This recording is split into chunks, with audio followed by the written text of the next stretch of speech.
اندازے سے بھی مطلع ہو سکتا ہے. جیسے ایک ڈبہ سامنے رکھا جائے، بتاؤ اس میں کیا ہوگا، اب میں سوچوں اور بولوں کہ فلاں چیز ہوگی، کھولا تو وہی نکل آئی.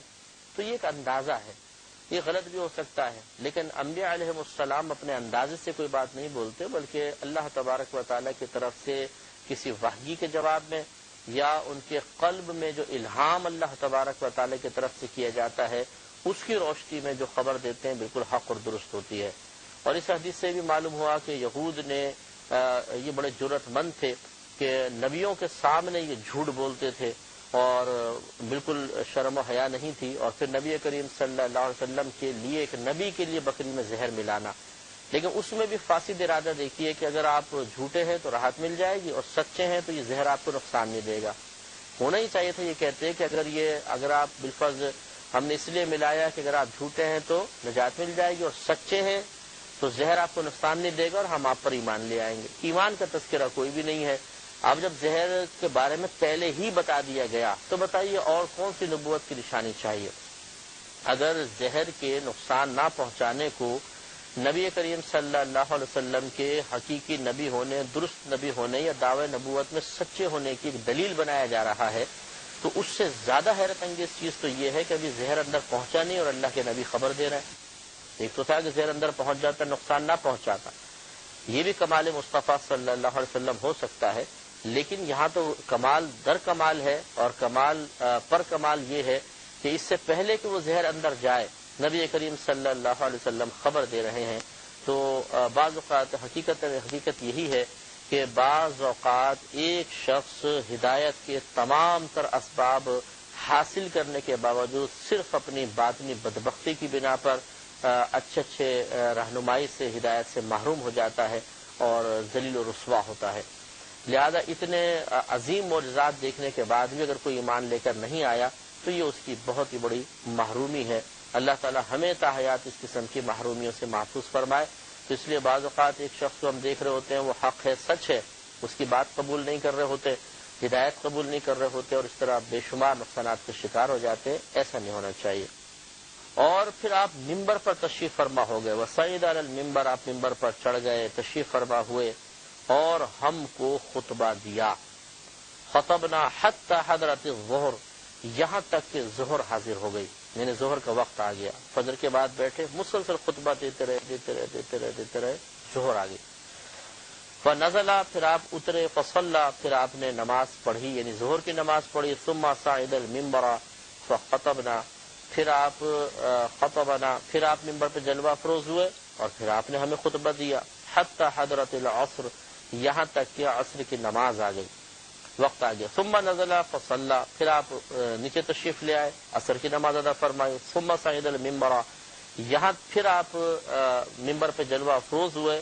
حتی غربت الشمس، یہاں تک کہ سورج غروب ہو گیا. فاخبرنا بما هو کائن الی یوم القیامہ، تو نبی کریم صلی اللہ علیہ وسلم نے قیامت تک جو ہونے والا تھا سب کی ہمیں خبر دے دی. اور راوی کہتے ہیں فاعلمنا احفظنا، تو ان میں سے ہم میں سے سب سے زیادہ صاحب علم اسے سمجھا جاتا تھا جو نبی کریم صلی اللہ علیہ وسلم کی اس خبر مبارکہ کا زیادہ حافظ تھا. تو آپ کو پہلے بات تو یہ غور فرمائیں کہ نبی کریم صلی اللہ علیہ وسلم کا قیامت تک جو کچھ ہونے والا تھا اس کی خبر دینا یہ بہت ہی بڑا معجزہ ہے. کیونکہ وہ کوئی ایک دو سال پر محیط تو نہیں ہے، کئی پتہ نہیں کتنے ہزار سال، کتنے سو سال کے وہ واقعات تھے اور نبی کریم صلی اللہ علیہ وسلم نے وہ سب کے سب ایک ہی نشست میں بیان فرمائے. اور ایک تو معلومات اتنی وسیع، یہ اتنی معلومات کا ذہن میں محفوظ رکھنا اور اس کو بیان کرنا یہ بہت بڑا معجزہ. پھر دوسری بات یہ کہ اتنے قلیل وقت میں کہ ایک ہی دن میں فجر کی نماز سے مغرب تک ان تمام کو بیان کر دینا یہ دوسرا معجزہ.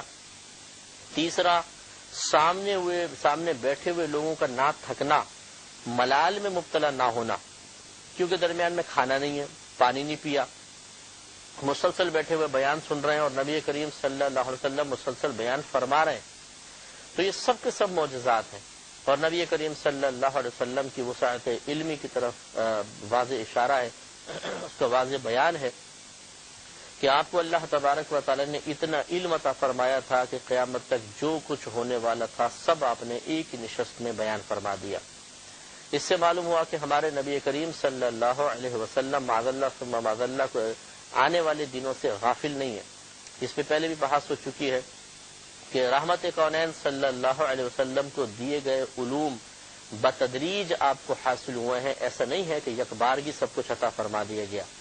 تو اس حدیث سے پہلے یہ عین ممکن ہے کہ آپ نے مستقبل کے بارے میں کہا ہو کہ بھی میں نہیں جانتا ہوں یہ کیا ہے، مجھے نہیں معلوم یہ کیا ہوگا، لیکن اس حدیث کے بعد جب اللہ تبارک و تعالی نے آپ کو قیامت تک کا علم عطا فرما دیا، اس حدیث کے بعد کو یہ دکھائے کہ نبی کریم صلی اللہ علیہ وسلم کو اگلے دن کی خبر نہیں تھی، کسی واقعے کی خبر نہیں تھی، تب نبی کریم صلی اللہ علیہ وسلم کو معلوم تھا۔ اور بعض چیزیں ایسی ہوتی ہیں کہ معلوم ہونے کے باوجود انسان اگر بالفرض وہ نقصان ہے، اس کے بارے میں معلوم ہونے کے باوجود انسان تدارک کی کوشش نہیں کرتا، اس کے خلاف دعا نہیں کرتا، اس لیے کہ معلوم ہوتا ہے کہ اللہ تبارک و تعالیٰ کی مشیت اور رضا ایسی ہی ہے۔ تو پھر رضائے الہی پر راضی رہنے کے قصد و ارادے کے ساتھ انسان ویسے رہتا ہے۔ جیسے امام حسین رضی اللہ تعالی عنہ کی شہادت کے بارے میں خود حضرت ابن عباس رضی اللہ تعالی عنہما کہتے ہیں کہ ابھی آپ بچپنے کی حالت میں ہی تھے اور آپ کی شہادت کے بارے میں معاملہ معروف اور مشہور ہو گیا تھا کہ انہیں امت شہید کرے گی، کیونکہ نبی کریم صلی اللہ علیہ وسلم نے اس کو بیان فرما دیا تھا۔ تو اب آپ دیکھیں کہ یہ کنفرم معلوم ہے کہ یہ نواسہ شہید کیا جائے گا اور یہ نواسہ مظلوم ہوگا، ان کو ظلماً قتل کیا جائے گا، شہید کیا جائے گا، لیکن نبی کریم صلی اللہ علیہ وسلم اس کے باوجود اللہ تعالیٰ کی بارگاہ میں یہ دعا نہیں کر رہے ہیں کہ اللہ تعالیٰ اس کو نجات عطا فرما دے، اس کو ظالموں سے محفوظ فرما، اس کو عافیت میں رکھنا، ان کی اس طرح کی سخت موت کے ان کا حملہ کرنا، پھر تلواروں سے آپ کے جسم اقدس پر نشانات کا آ جانا، تیروں کا آپ کو لگنا، یہ بہت سخت موت ہے اور اس سے میرے نواسے کو اذیت ہوگی، اس کو آسان کسی انداز موت میں تبدیل کر دیا جائے، بالکل نہیں۔ اس لیے کہ نبی کریم صلی اللہ علیہ وسلم اس بات کو اللہ تعالیٰ کے عطا سے بخوبی جانتے تھے کہ میرے نواسے کو قیامت تک کے لیے بطور مثال پیش کرنے کا قصد و ارادہ اللہ تعالیٰ کی جانب سے مسلمہ ہے، لازم ہے، ازلی ہے، وہ تبدیل نہیں ہو سکتا۔ تو پھر اس کے خلاف نبی کریم صلی اللہ علیہ وسلم نے دعا بھی نہیں فرمائی اور اللہ کی رضا پر راضی رہے۔ اور خود امام حسین رضی اللہ تعالیٰ عنہ سے کہیں ثابت نہیں کہ جب آپ کے بارے میں بچپن سے چیز مشہور ہے تو لازم بات ہے کہ جوانی تک آپ کو سب پتہ تھا کہ کیا کیا میرے ساتھ ہوگا، آپ نے بھی دعا نہیں فرمائی۔ حضرت علی رضی اللہ تعالیٰ عنہ، بی بی فاطمہ رضی اللہ تعالیٰ عنہا، ان کو معلوم تھا کہ ہمارے اس بچے کے ساتھ کیا ہوگا، لیکن انہوں نے بھی دعا نہیں کی۔ تو معلوم یہ ہوا کہ بعض اوقات ایسا ہوتا ہے کہ انسان ایک نقصان کو برداشت کر رہا ہوتا ہے صرف اس وجہ سے کہ اللہ تبارک و تعالیٰ کی رضا یہی ہے۔ یہ بات نہیں ہے کہ اگر پتہ ہوتا تو یہ نقصان سے کیوں نہ بچ جاتے، تو یہ غلط مطالبہ ہے کہ یہ نقصان سے